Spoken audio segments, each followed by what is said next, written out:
Hi ಎಲ್ಲರಿಗೂ ನಮಸ್ಕಾರ. ನಾನು ನಂತಿ ಮಾತಾಡ್ತಾ ಇದ್ದೀನಿ. ಪಕ್ಕಾ ಡಿ ಬಾಸ್ ಅಭಿಮಾನಿ.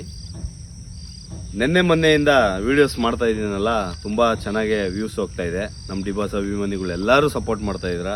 ತುಂಬ ತುಂಬ ಥ್ಯಾಂಕ್ ಯು ಅಂತ ಕೇಳ್ಕೊಂತೀನಿ. ಅದಕ್ಕೆ ಕೆಲವರು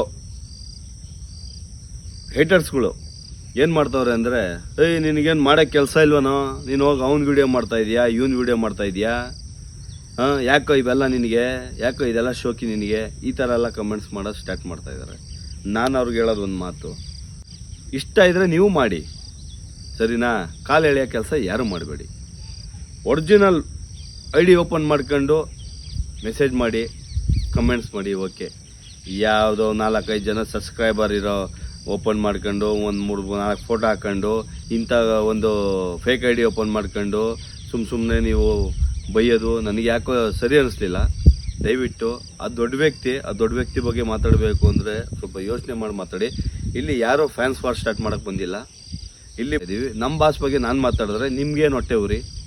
ನಿಮ್ಮ ಬಾಸ್ ಬಗ್ಗೆ ಮಾತಾಡಿದ್ರೆ ನಾವೇನು ಬ್ಯಾಡ್ ಕಮೆಂಟ್ ಆಗ್ತೀವ? ಇದೇ ಥರ ನಮ್ಮ ಬಾಸಿಂದ ನೀವು ಬೆಳಿಬೇಕು ಅಂದರೆ ನಮ್ಮ ಬಾಸ್ ವಿಡಿಯೋ ಮಾಡ್ಕೊಂಡು ಬೆಳೀರಿ. ಅದು ಬಿಟ್ಬಿಟ್ಟು ಏನೋ ಇವನು ಹಿಂಗೆ ಅವ್ರ ಹೆಸ್ರು ಹೇಳ್ಕೊಂಡು ಬೆಳಿತಾನೆ, ಇವ್ರ ಹೆಸ್ರು ಹೇಳ್ಕೊಂಡು ಬೆಳಿತಾನೆ ಅಂತ ಹೇಳ್ತಿರಲ್ಲ. ಹೌದು, ನಾನು ಬೆಳಿತೀನಿ ನಮ್ಮ ಬಾಸ್ ಹೆಸ್ರು ಹೇಳ್ಕೊಂಡು. ಆಯ್ತದ? ನೀನು ಬೆಳೆ ತೋರಿಸು. ನನಗೆ ಸಬ್ಸ್ಕ್ರೈಬರ್ ಬೇಕು, ನಾನು ಡಿ ಬಾಸ್ ಅಭಿಮಾನಿ ಸಪೋರ್ಟ್ ಮಾಡ್ತಾರೆ.